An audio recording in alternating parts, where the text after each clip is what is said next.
உங்களுக்கு HbA1c பற்றி தெரியுமா? HbA1c என்றால் என்ன என்பதை இந்த வீடியோவில் பார்க்கலாம். HbA1c என்பது கிளைகேட்டட் ஹீமோகுளோபின் என்பதின் சுருக்கமாகும். இது கடந்த 2 முதல் 3 மாதங்களில் உங்கள் இரத்தத்தில் இருந்த சராசரி சர்க்கரையின் அளவை கண்டறிய உதவும் ஒரு முக்கியமான இரத்த பரிசோதனை ஆகும். சாதாரண சர்க்கரை பரிசோதனை ஃபாஸ்டிங் பிளட் சுகர் என்பது நீங்கள் பரிசோதனை செய்யும் அந்த குறிப்பிட்ட நிமிடத்தில் இருக்கும் சர்க்கரையின் அளவை மட்டுமே காட்டும். ஆனால் HbA1c என்பது கடந்த சில மாதங்களின் ஒட்டுமொத்த சராசரியை காட்டும். இது எவ்வாறு செயல்படுகிறது என்பதையும் பார்ப்போம். நமது உடம்பில் உள்ள சிவப்பணுக்களில் ஹீமோகுளோபின் என்ற புரதம் உள்ளது.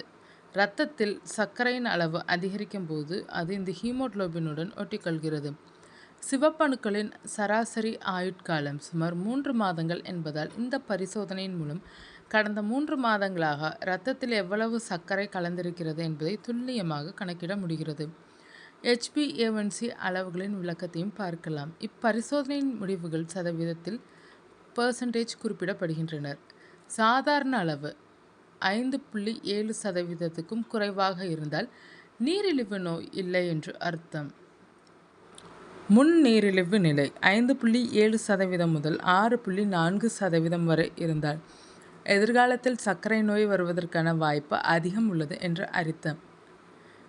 நீரிழிவு நோய் 6.5% அல்லது அதற்கு மேல் இருந்தால் சர்க்கரை நோய் இருப்பதை குறிக்கிறது. இந்த பரிசோதனை ஏன் முக்கியமானது என்பதையும் பார்க்கலாம். துல்லியமான நோயறிதல் சர்க்கரை நோய் இருக்கிறதா இல்லையா என்பதை ஆரம்பத்திலேயே கண்டறிய இது உதவுகிறது. ஏற்கனவே சர்க்கரை நோய் உள்ளவர்கள் எடுத்துக்கொள்ளும் மாத்திரைகள், இன்சுலின் அல்லது உணவு கட்டுப்பாடு ஆகியவை சரியாக வேலை செய்கிறதா என்பதை கண்காணிக்க உதவுகிறது.